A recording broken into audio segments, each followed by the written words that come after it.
إخواني أخواتي، السلام عليكم ورحمة الله. عيدكم مبارك سعيد وكل عام وأنتم بألف خير. اليوم إن شاء الله ستجرى مباراة مهمة جدا بين نادي الأهلي المصري وضيفه الرجاء الرياضي المغربي. هذه المباراة برسم الدور ربع نهائي دوري أبطال إفريقيا. في مباراة ستشهد تنافسية كبيرة، وسيسعى كل فريق إلى اقتناص الفوز، لأنها تعتبر هامة جدا. فمن سيتمكن من تحقيق الفوز في هذه المباراة ستكون له الحظوظ أكبر في العبور إلى الدور نصف النهائي. وفيما يلي التشكيلة المتوقعة التي سيدخل بها الفريقان. قبل البداية المرجو الاشتراك في القناة وتفعيل زر الجرس وترك تعليق مميز والإعجاب بالحلقة ونشرها في عدة مجموعات.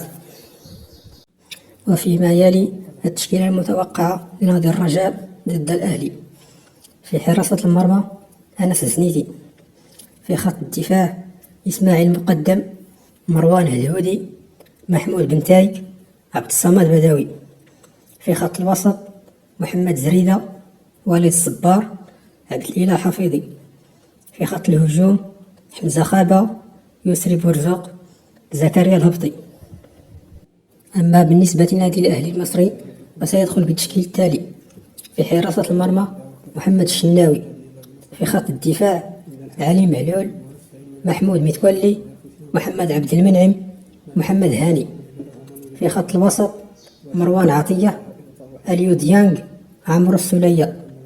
في خط الهجوم حسين الشحات، محمود كهربا، بيرسيتاو.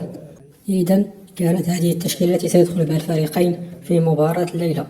نتمنى كل التوفيق لممثل المملكة المغربية نادي الرجاء الرياضي، وأن يعود بنتيجة إيجابية تخول له لعب مباراة الإياب بأريحية كبيرة في ملعبه مركب محمد الخامس، وبالتالي التأهل إلى دور نصف النهائي.